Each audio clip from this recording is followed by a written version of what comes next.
Jeepers! You're listening to Smash or Pass. Hello everyone, welcome back to another interview. I am JB and joining me is Sophie. Hey. We have Dan. Hi. And the special guest who will be interviewing today is Mr. Chris Bailey. Thank you so much for joining. Thank you. Thanks for having me. So it is a pleasure to have you here, of course, being a Scooby Doo podcast and the fact that you worked as the showrunner, director, and producer of Scooby Doo and Guess Who, which is a show that I kind of underrated for the longest time, but then more recently just revisiting. There's so many gems in there and so much that it does right that I actually kind of feel like it should be praised more for as well. But I guess going back to things before that, prior to your work on Scooby Doo and Guess Who, how familiar were you with the Scooby franchise? Well, I watched Scooby. I'm old enough to have watched Scooby when it first came out. So I watched the first 2 or 3 seasons because I was like the target age. And then I kind of aged out of it and moved into other, like Marvel Comics type action adventure, things like that. So during my career, I've always been aware of it. I'm aware Warner Brothers has always made it. But, for me, I always considered it part of my past until I was asked to ask what I thought about Scooby, and maybe pitching an idea for a new series. Oh, so how did your work on Scooby Doo and Guess Who come about? Well, I was directing a movie, an independent movie called Paws of Fury, and it was an independent film, and it hit a little production snag in the middle, and I didn't know if it was going to be shut down forever or for 2 weeks. I knew it was going to be longer than 2 weeks. So I called over Sam Register at Warner Brothers, and I said, "Hey, Sam, my movie just hit a roadblock and or a speed bump, and I'm available. And we always talked about doing some kind of cartoony superhero-y thing, and I just wanted you to know that I'm available." And so he sent that message over to Jay Bastian, who's the vice president of development, or was at the time, or series, I'm sorry. And so I met with him, and he gave me a project that actually fit that original bill. So I developed that for a while with a friend. I did some artwork and went to script. But right before we delivered the script, the project was killed by the HBO purchase of Warner Brothers. So I was sitting in Jay's office, and it's like, well, what do we do now? And he said, "What do you think about Scooby?"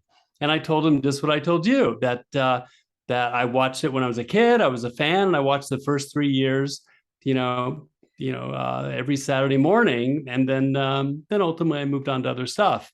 But what do you have in mind? And he says, "What do you have in mind?" And I said, "Well, let me think about it." I said, because I've never really, while I love those characters and I love the series, I've never really thought of myself as a Scooby-Doo guy. So I'm not saying no, just let me think about it. And so I came back, and one of the things that really stuck with me as a kid were the celebrity guest stars. And I thought, well, what if we did like sort of a contemporary version of Scooby-Doo? Totally went back to basics with the structure and just sort of milk the cliches as style, not something that was done because it was budget or because it was done at the time because it was budget, but over time those things became style. So let's embrace those things. Let's not do too much animation that's 3/4 into camera. Let's like stage things for depth, but keep the animation left to right and right to left. And let's always use, Scooby and Shaggy's classic run and use the same takes, things like that. And so he liked it. So I went back and did a couple ideas and some visual development. And the original concept, the original twist I had was, instead of going for celebrities, was actually going through the Scooby-Doo library, or the Hanna-Barbera library. So the Scooby-Doo gang could meet, Johnny Quest or Frankenstein Jr. and the Impossibles, and we've just figured out some way to make it work. Originally people were very sort of skeptical because of the style changes, but I'm like, look at Snow White. The dwarves don't fit Snow White's world at all, but you kind of, you give it the right art direction and they fit together. So anyway, that was my pitch, and it kind of evolved from there. Well, you certainly paid homage to the original Scooby-Doo series and, the guest star series, which was the new Scooby-Doo movies. In the early stages of Scooby Doo and Guess Who, was there a particular member of Mystery Inc. that you were most excited to work on? I don't think so, because they're all so different.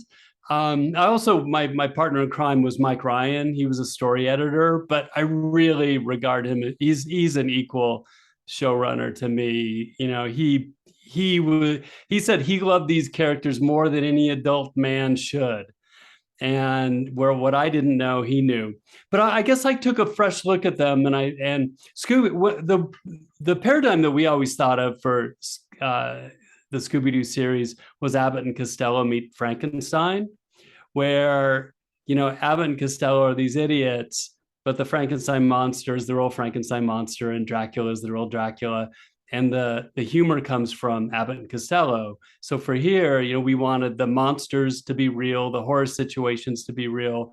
But because Shaggy and Scooby are such, appealing idiots, they think they're gonna die. And because they're silly, you're not really gonna die when you watch it as a kid, but it's funny watching them be scared out of their minds.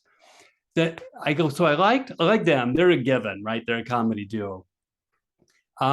I think Fred and Daphne are always kind of looked at as like sort of I guess sort of the solid members of the team. They're not the most bland, but they're the most responsible.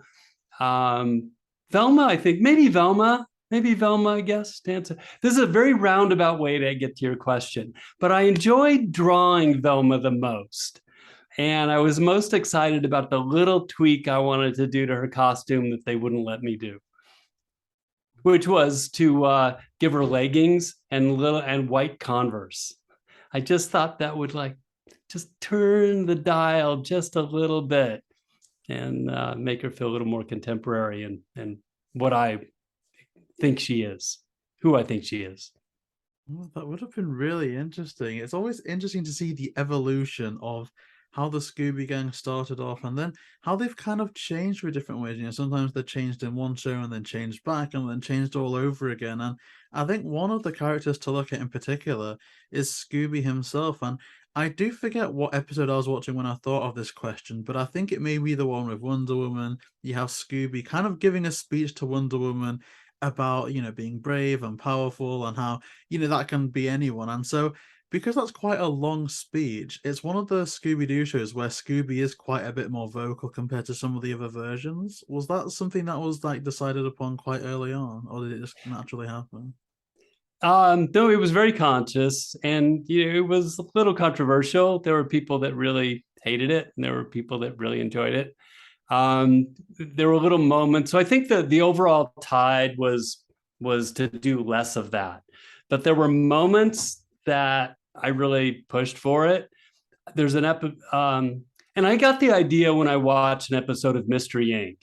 And Scooby was freaking out, and he was explaining to a cop about what had happened and who the bad guy was, and all he went on and on and on and on, and then the cop just turned to Fred and went, "Something's the matter with your dog," and something like that. I can't remember what it was verbatim, but it was so clearly to the cop.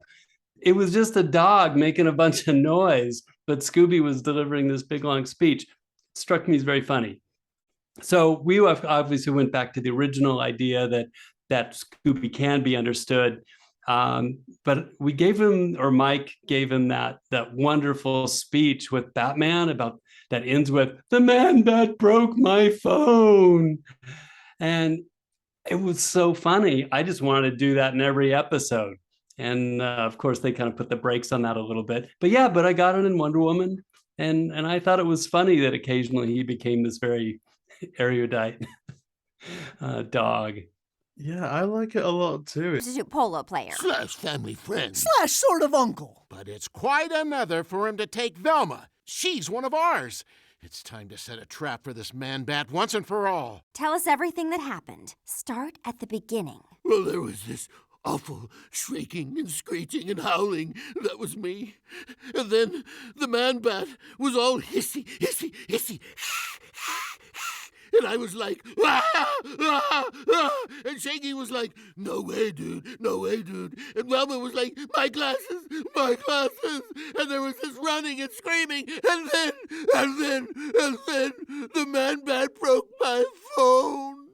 It's so interesting as well hearing you mention the kind of predecessors to Guess Who, which was, of course, Mystery Incorporated and Be Cool. Very polarizing shows, with Mystery Incorporated being, I guess, renowned to be so dark, and Be Cool being renowned to be so wacky, to the point where by the time your show came along, it was a breath of fresh air that harkened back to before, for a lot of, the Scooby Doo purists that really enjoyed the back to formula approach that Guess Who took. Was making it more I guess, traditional Scooby-Doo part of the plan going in? It was part of my plan for sure. I think the reason the studio embraced it is, kind of like anything else in society. A pendulum swings one way, then it swings the other way, and then it settles. I mean, it's human nature, I guess. So I think after those sort of bold experiments, and I loved Mystery Inc., by the way. When I watched them, because I'd seen a couple, but I refreshed myself on all seasons. I walked into Jay's office and said, why don't you just do more of these? These are amazing. And then he explained to me that, for a lot of because Scooby has been around for so long, people watch it with their kids and grandkids, that, it came as a shock to some people to see that, some guy on the beach playing volleyball is actually drug under the sand by a monster, and it looks like he died. And that was just a little too extreme. So, so that's why. But I think, and then the other one, I'm sorry, what was the name? I forget the other one. Be Cool, Scooby Doo. Yeah, that was probably the biggest sort of left turn for the series. It's some really funny timing and some funny stuff going on. But visually, for me, it was kind of like the Family Guy Scooby Doo. So it kind of wasn't like what I'm about, So Mystery Inc. was kind of like putting a little bit of that Batman thing in Scooby, which is always fun. But I get why it went a little far. But no, for me, I just kind of wanted to do what I loved about Scooby Doo as a kid and just make it modern today, give it a modern sense of timing. But really sort of honor who it was. So it was super fun to work with, the Scooby gang, and especially Frank, because Frank has done it for his entire life, or his entire career. Yeah, and I suppose thinking back to obviously the past, obviously a fun aspect of Guess Who was all the guest stars, and that's obviously similar to the new Scooby Doo movies. Did you refer back to that show much? I mean, obviously, I know they met Batman back then and they met him now, and you even managed to get Cher to come back. So there was some big deliberate nods to the original when they used to meet celebrities. Yeah. So wait, what was your question exactly? Was that the original intent, or? Yeah, how much when you were making the show did you refer back to the original series when they were meeting celebrities? Well, the idea for celebrities, and was always a controversial thing because everyone's got an opinion on who should be in Scooby. The number one thing is they had to be like an interesting character that could live in the Scooby universe. And then it was, are they anyone someone would know? Does it matter if they're entertaining? Because I certainly didn't know half the celebrity guests were on Scooby when I was a kid. So the feeling was it's good if people know who they are, at least a parent or a kid, but it wasn't necessarily a requisite. But again, going back to the original pitch to the show, so it started out originally, it was all going to be Hanna-Barbera characters. That was my grand idea. And then it was, well, let's throw a couple human guest stars in. And Sam Register really wanted to do a show with Urkel. And I was like, Urkel? And it turned out to be one of my favorite shows. But then little by little, it became more human guest stars. Let's get another human guest star. And we just sort of had a fallback of our cartoon guest stars. So there were several that we never got around to doing. We really wanted Michael Phelps in the Jabberjaw episode, but he passed on us. So so as a consequence, we never made the Jabberjaw episode. Oh, I'm sorry. And then also to answer the second part of your question, sure. I mean, Cher, we were like, oh my God, let's just ask her. You know, she was in the original. Let's bring the frogmen back. And we were pretty surprised and stoked when she said yes. Are there any guest stars that stand out to you being particularly memorable? Gosh, like all of them in different ways, really. I think I was probably the most starstruck being in the room with Cher and directing her. And it just turned out to be one of the most wonderful experiences I've ever had. When I worked with Morgan Freeman on the Morgan Freeman episode, which again was like really a terrific episode, that we did that over the phone. So I was in the recording studio and we were only speaking together over the intercom. But I'd turn it off and go, it's like, I'm talking to Morgan Freeman. It's like, what's he doing talking to me doing Scooby Doo? So, he was great. Axl Rose, there's kind of a funny anecdote here. With all the actors, I would ask them if they wanted me to read with them. And some would say yes, and some would say no.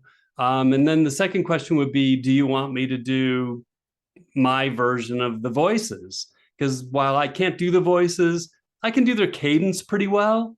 So some find that helpful. Well, anyway, I forgot to ask that of Axl. So Axl reads a page of dialogue, and I can't even remember what Scooby said, but I just came in and did my Scooby thing, and he just burst out laughing.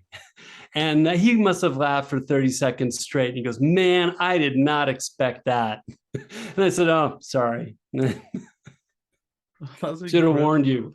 I love that. That is actually incredible. Just all those behind the scenes stories are just amazing. And I think what you spoke to before when you said that, how much is it important that someone is familiar with the guest, is kind of like me going into it. I was kind of thinking, am I going to skip the episodes deliberately if I don't know the person? But then I think going back to the new Scooby Doo movies, especially from a contemporary standpoint, there's only a handful that are even still around today that still made the content. And it really is about their integration within the Scooby Doo gang and how they're just presented as characters in their own right as well, which I think Scooby Doo and Guess Who does impeccably for the most part, So I guess to that end, going into an episode when you possibly weren't familiar with the guest star, to what extent was it important to you, or I guess the writing team, to go, let's introduce this person to the audience versus let's bank on them knowing who it is? Well, Mike Ryan was incredible in his research. He would try and he would find something personal about the actors to put into the show.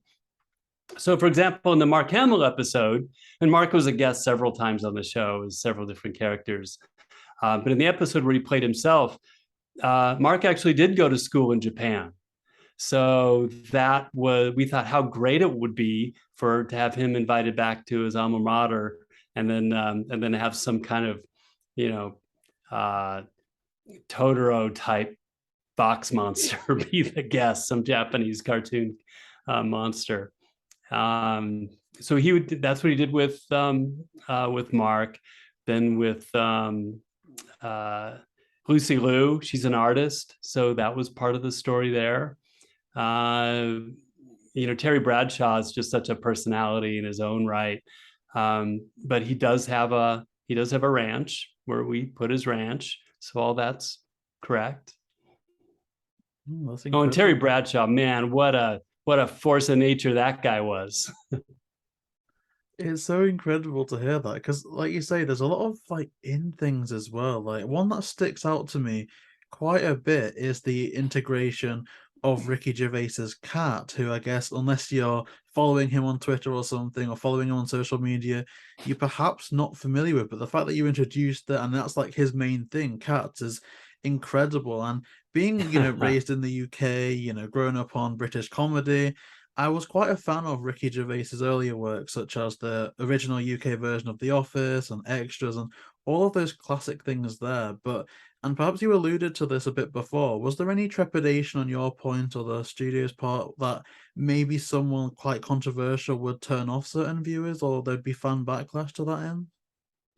I don't think about fan backlash or anything, but there you bring up something, and this was a huge disappointment to all of us on the team, including my exec. And it was one of my favorite episodes, and again, just a wonderful experience. But it was the Jeff Foxworthy episode, and he used to have he's a terrific comedian, and everybody knows him for his redneck comedy routine. And he had a show, Are You Smarter Than a Fifth Grader? The guy just has this great all-around appeal. So we were thrilled when he did the show. Frank Parr directed that episode, and the backgrounds were great. The staging was great. It felt very classic Scooby monster or ghost. And then we walked in the recording booth, and then Warner Brothers said, "Oh, by the way, he can't say redneck." That was the whole basis of having him in the show.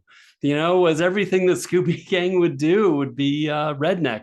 And we're like, well, what? Well, that's kind of why he's here. And they said, nah, it's too divisive and people are going to be angry. And it's like, but that's who he is. He's taken this term and he's sort of taken the edge off of it and, softened it for everybody and made a joke out of it, like a very family-friendly joke. They stuck to their guns. They said no.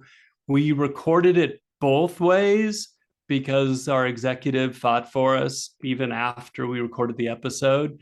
But ultimately, they went with country boy instead of redneck. And, I remember poor Jeff was like, country boy? Isn't that kind of more offensive than redneck?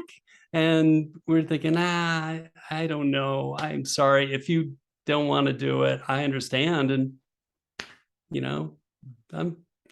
I'll support that. But he agreed to do it. And he was, he gave a terrific performance. But anyway, that was a big disappointment because it's a better show when you think in your head that he says redneck instead of country boy. Well, we'll definitely think of that when we watch the episode. Yeah. And obviously, we've discussed there was loads of different guest stars. There was comedians, actors, boxers, things like that. Did any of them ever give any interesting reason as to why they wanted to be on the show? Were any of them like really big fans of Scooby? Well, I think so. I mean, Sandy Duncan, that was kind of wonderful. She did the original Scooby Doo movie, so that was a big thrill to have her back. And it was really, because I watched her on TV when I was a kid growing up, and so that was super fun. So she's obviously a fan, but I kind of think that's a given. I mean, that's kind of why people are doing it. I didn't need to really ask. I didn't actually think to ask. I think, well, maybe I made a joke one time to somebody. God, I'm thinking, who did I do this with? But I thought they were just so big, and we're just like Scooby Doo, and we're like Warner Brothers Kids TV. And I was thinking, so why did you say yes? Maybe it was Cher. Maybe I said, I can't believe you said yes. But no, I don't know. I assume they're all Scoobies. Otherwise, they wouldn't have done it. Certainly none of these people needed to do it. An interesting step forward for progression that the show doesn't get enough credit for is that the episodes features female guest stars and the episodes are almost always written by a woman. Was this a conscious decision? Mike did the hiring of all the writers. So these are writers he's worked with before. But I think, I mean, everybody wants to look out amongst your crew and you want to see a mixture of ages and men and women and, see different people of color out there. It should be a mix. So I don't think we actually look, no, we got to have a woman writer on the show. But I think that thing kind of does cross your mind. It's like, if you look at your crew and it's all lopsided with one in one direction, I think, a little antenna goes up and you naturally kind of change direction. As you say, there are just so many episodes to kind of talk about here, and I suppose this may be potentially a heavy topic as far as it's relatively recent, but I think an episode that people have grown so much love for and so much respect for is What a Night for a Dark Night, with that being one of the late and great Kevin Conroy's final performances as Batman. And so, to that end, do you have any interesting stories or behind the scenes details about that episode at all? Well, it was a thrill for me because I'm, as you can see by my office, I'm a big comic book fan, and I love Batman. And when I remember as a kid when I watched the Scooby Doo episode with Batman as a guest star, and I watched the Adam West Batman show, and I don't know if there was another cartoon Batman show on at the time. But I remember being disappointed in the Batman and Robin that was on Scooby Doo. I'm like, these guys aren't cool. It's like Batman and Robin are cool in that other show. And so my joke was when Kevin came in, and of course it was the first time meeting him, and I was pretty thrilled. And I said, I'm so excited that I get to do Batman and Robin meeting Scooby Doo, and I get to do the cool Batman. And of course, he had no idea what I meant by that, and other than that, it was a compliment that he was a cool Batman. But for me, it was sort of righting one of those childhood disappointments.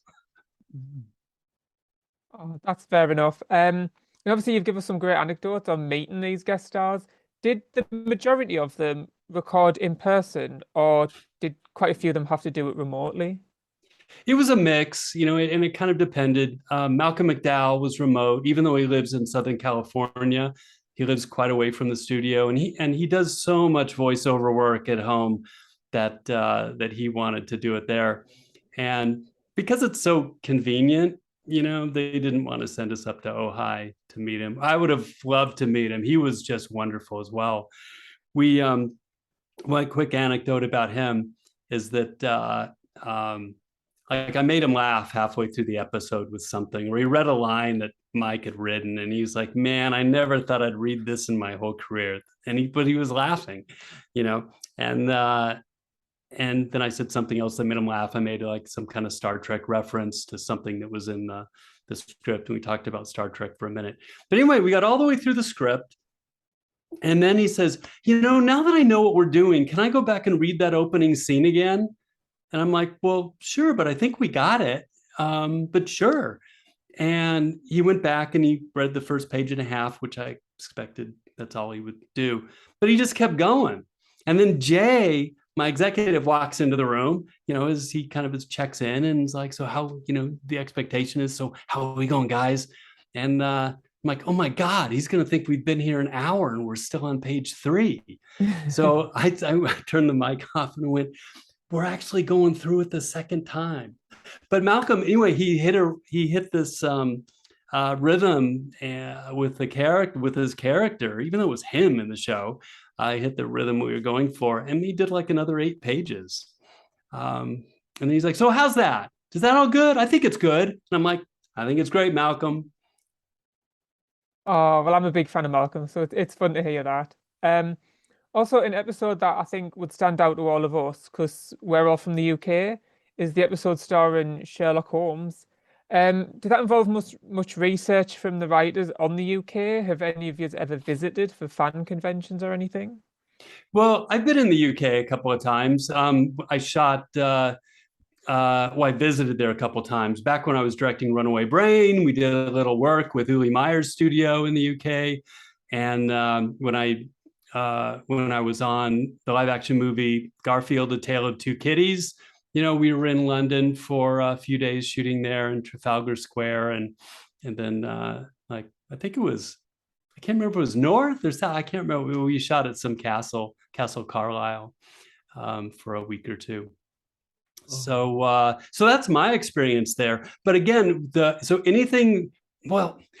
is what's crazy, is that there's certain things that if they're privately owned, we can't draw them correctly. So anything you notice about London that is wrong, we were made to make it wrong or just slightly off from what it really is. it's like the lines in Trafalgar Square. I think there's like 5 instead of 3 or 4 or whatever. I can't remember exactly how many it really is. And I don't know. I think we thought about, do we put wings on them at some point? Like the misfit toy in Rudolph or what? But yeah, we did our research. We always knew what the real locations were. But if it didn't turn out that way, it's because that particular item is privately owned and we didn't have permission to draw it. It seems goofy. I can't explain it. I just follow the rules. Yeah, no, that's such an interesting fact about that. I never would have guessed that would even be a factor. It's just so interesting. But I do think that Sherlock was definitely the right way to go, because one of my favorite memories from visiting London, I live quite far away from it here, but it's visiting. You can actually go to 221B Baker Street and go to the Sherlock Museum. It's actually so cool. And of course, like with Sir Arthur Conan Doyle being such a legend, and that kind of, the Deerstalker hat being such an iconic part of Sherlock's character, was it always the plan to lean into that classic Arthur Conan Doyle style, or was there a point where you were like, oh, maybe we can get Benedict Cumberbatch in or Robert Downey Jr. in to do their kind of take on the characters? Oh, I'm sure we went out to them. I don't know about if we got a response or not. Those are both a couple of really busy guys. Mm-hmm. So I think we were always hoping to catch these, A-list players kind of right in that sweet spot between projects. And we would just make it as easy as possible on them and not ask them to do any publicity or anything. But again, I got to give all the credit to Mike Ryan. We'd all sit together, like crew members and the executives, and we'd talk about guests, and we didn't know if we were always going to get a guest until the last minute either. But it's once we agreed on a character, the star said yes. It was Mike. Even if Mike didn't write it, Mike laid all the groundwork. Mike did all the research. When we sent the script to Mark Hamill, for example, and Mark called him up on the phone just to go over some stuff, and which of course he was thrilled because he got Mark Hamill excited about what he was doing.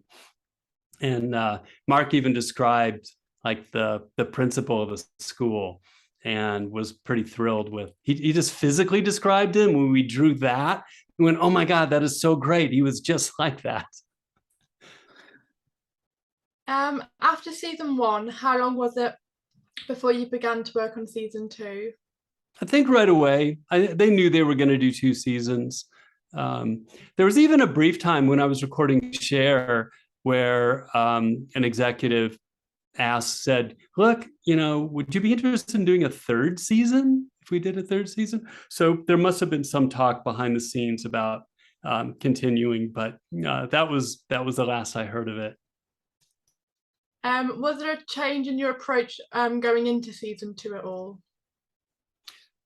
I think because the hard part in Scooby is that each one is like a little movie. There's very few sets you can reuse. And so it's a phenomenal amount of work for our team to design for every episode. So it was when we'd get an episode like the Jessica Biel episode that took place in the jungle, if once you get into the jungle, it's a little generic. So can we go in the jungle again with anybody else? Can we reuse our New York streets or something like that? I think that was about all, all the discussion that happened with Mike. But I think that's all. I mean, I'm trying to think. There had to be something else. They always say that the 2nd season in TV animation is the reward for the 1st season, because the 1st season is setting things up, and that's so difficult. You said this. We've had a bit of a journey, to say the least, with the 2nd season of Guess Who here in the UK. Like, I don't know if you recall how long it was since you finished working on the 2nd season, but our DVD release date was literally this past week. So it's been a journey, but yeah, I don't understand. It's funny because when we were working on it, we were getting all this great, positive feedback from inside Warner Brothers, and like we'd go over to the I forget exactly what we called it, but the stage where we do the finished color correction and all that. And we'd meet some editor and say, yeah, I saw that Flash episode. That was really funny. I like your guys' Flash. But yeah, I don't know. I don't know why, marketing did what they did. Maybe, I don't know, maybe it didn't test well. I have no idea. No, it's definitely not a slight to the show at all. It's definitely more of a UK thing, because I know America got theirs last summer, Canada got theirs in December, and we're just getting ours now. So it's something to do with like the UK or rights or something. It's some kind of punishment. I think UK's done something terrible.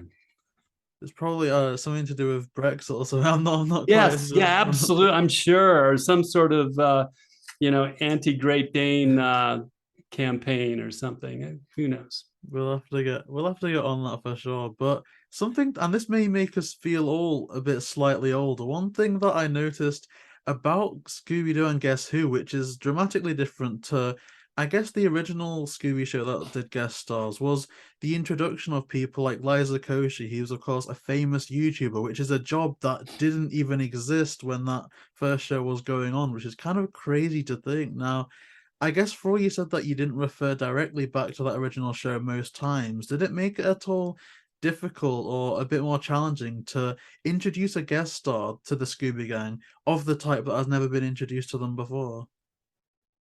No, I don't think so at all. That never entered our minds anyway. You'd have to ask Mike. Maybe he feels differently.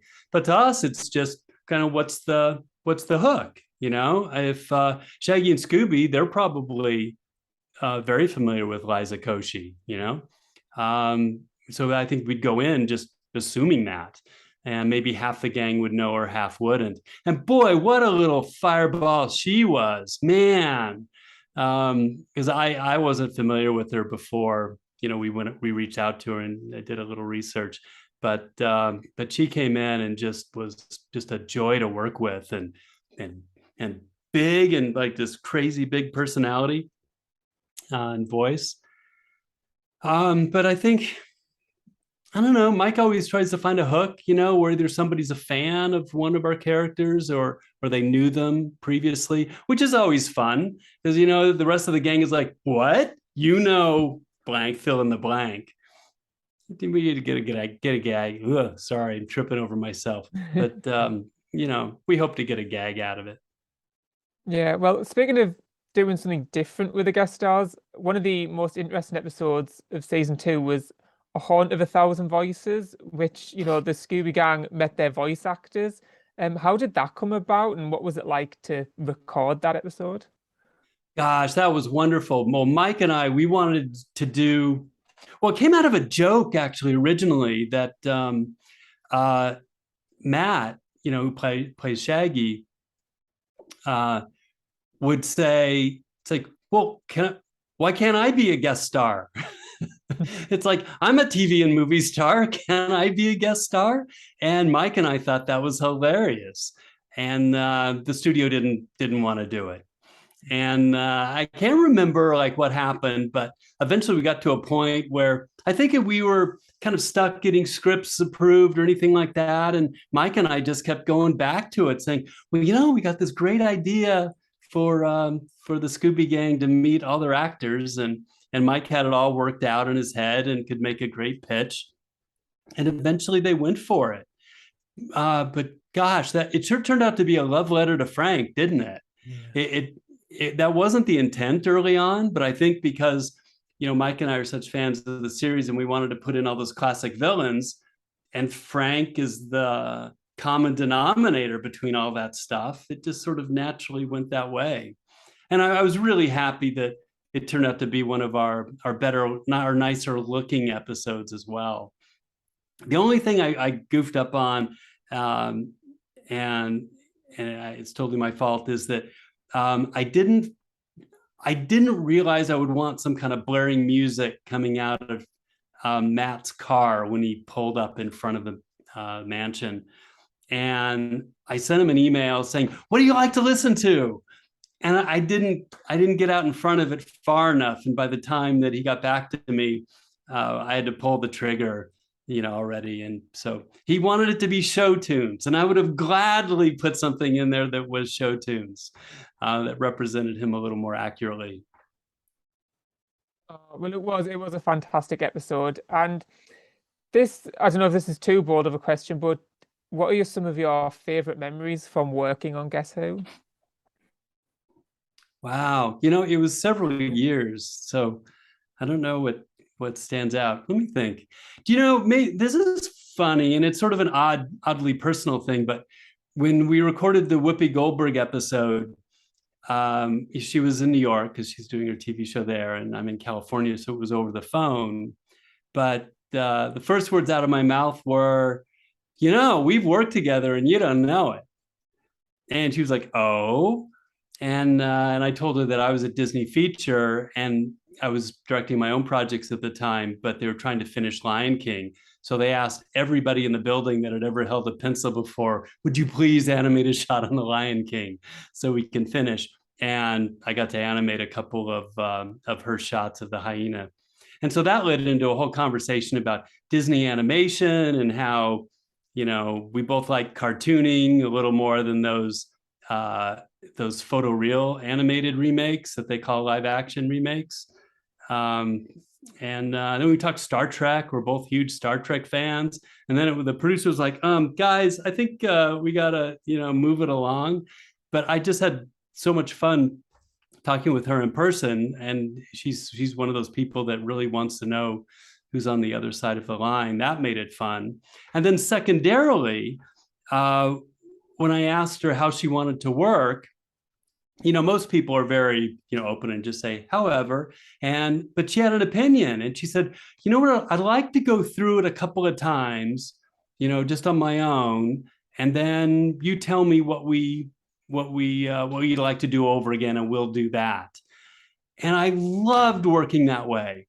And ever since that day, when I'd meet people, I wouldn't give any direction on the first two takes other than just set up the scene.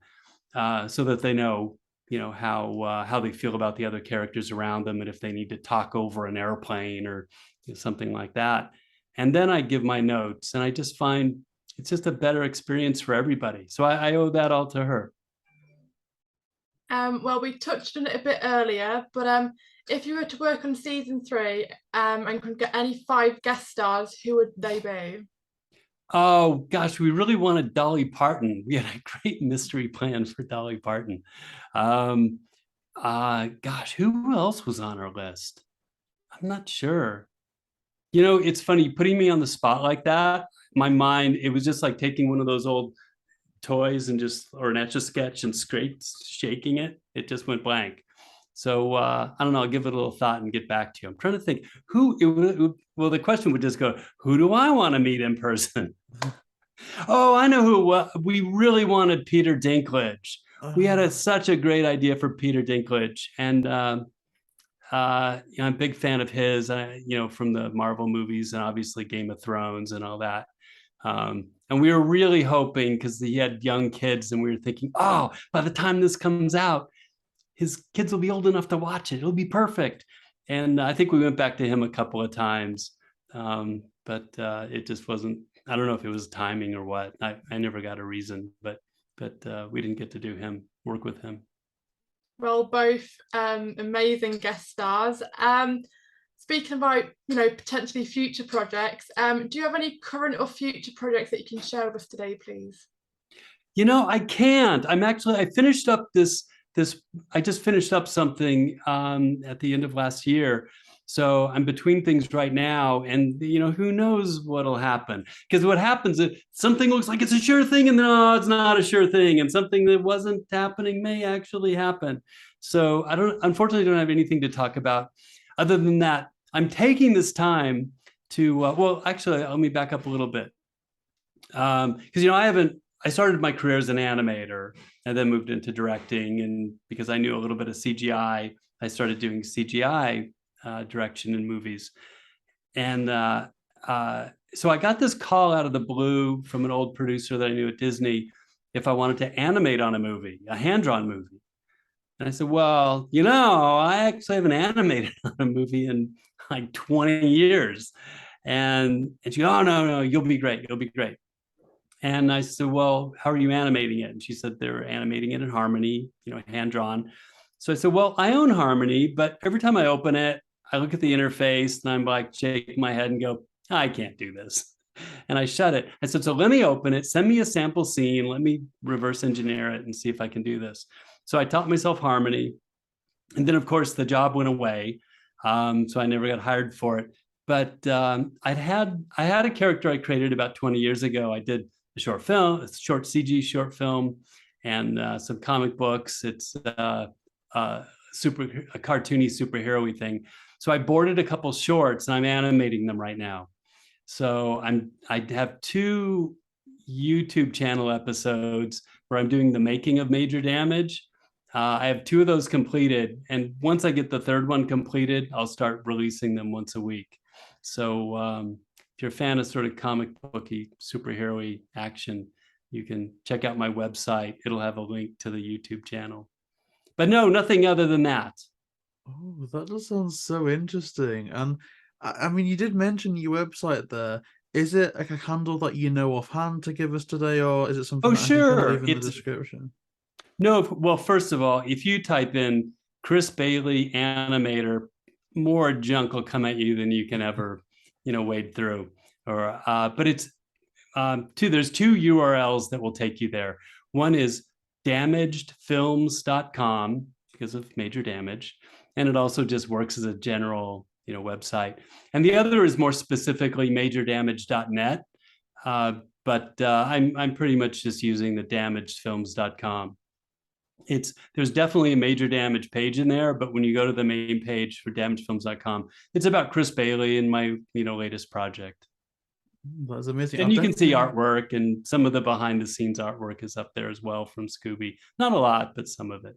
I'll definitely be very curious to see that, as I'm sure will everyone watching this. So I'll be sure to leave that in the description down below, and just that's all the questions that I have down for you right now. I suppose, as you said prior to this, you did send some materials over which look amazing, and I guess, are there any that you feel that you could almost run us through on the spot here, and whilst I edit in the picture or anything like that at all?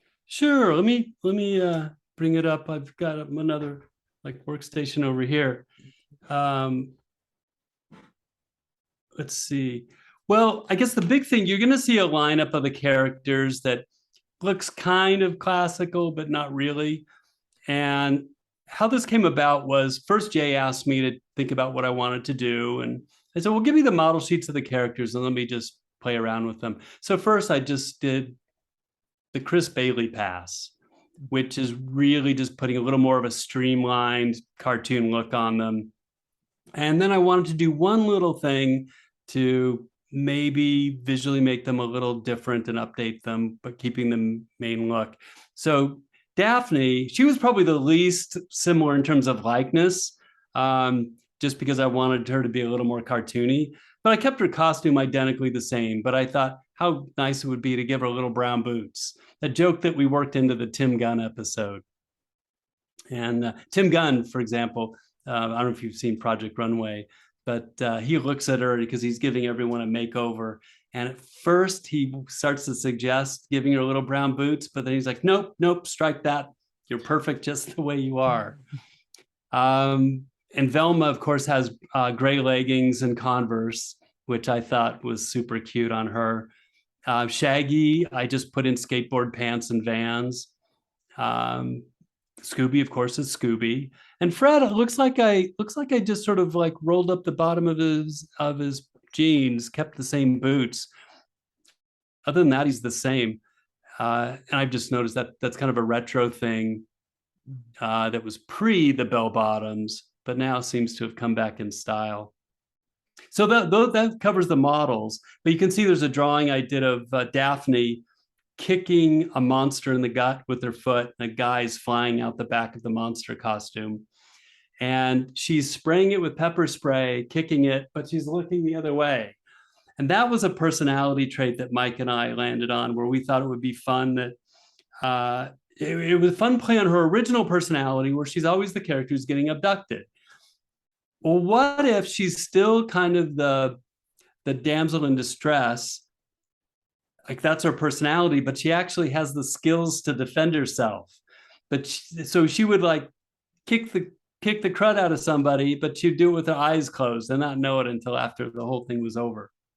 So that's what that was about. Some of these other drawings were just, again, from the original pitch where I thought they would meet the characters in the Hanna-Barbera universe. There's a mystery machine going up the mountain to the Frankenstein Jr., laboratory. There's Grape Ape, which we would do as a King Kong parody. You can see there's a few different parts of Batman, images of Batman here. The first one is actually a storyboard sketch that I did a draw over of my Batman. The other were just early development sketches. And you can see there's a Jabberjaw. There's that old robot with the spooky eyes from the titles. I forget what his name was, boxing with Scooby Doo. Yeah, just ideas for my... Oh, okay. So most of it's general development. The two things that were for the model were the zombie from the Tim Gunn episode. Those were my sketches for the model sheet. And I gave you a couple of documents that were my notes for Scooby Doo do's and don'ts. And specifically, those had to do with staging the action right to left and left to right, and getting depth through scale rather than animating the characters in perspective. Because one is, it's hard to do. It's hard to do when you're a Disney animator. So when stuff is being done on a TV schedule and it's being sent to subcontracting studios, I just told everyone, it won't look good. So don't even bother boarding it. The odds are like against you. So for example, when they're being chased by a monster, you do want that to be dramatic and comic booky. So we do an up angle, but we wouldn't show the contact of the feet with the floor. I mean, you can find exceptions, but that's where you can get the tiles or the ceiling pipes moving behind them. But then you cut to the gang and it's a side view.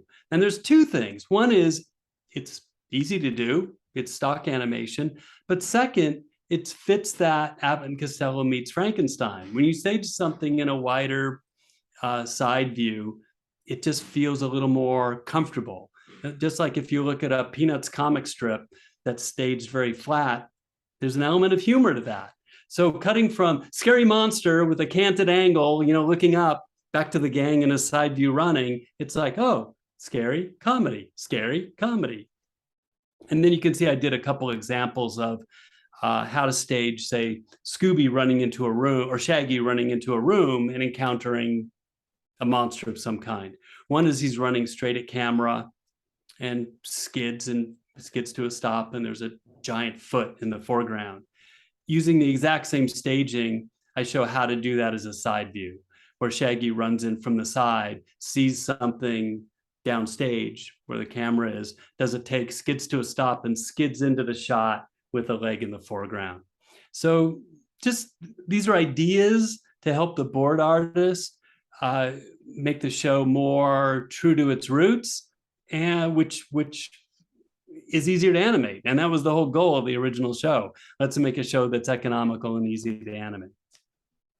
So that's what you're looking at. You're looking at Scooby Doo's and Don'ts, some early previs, and a few little bits of artwork from production. I did send you a little movie I found that was fun from the original pilot where the gang meets Batman again. And it's a bit where the mystery machine is closed up on behind by the Batmobile, and he does a quick pass, and he's a little reckless and causes them to go off the side of the road.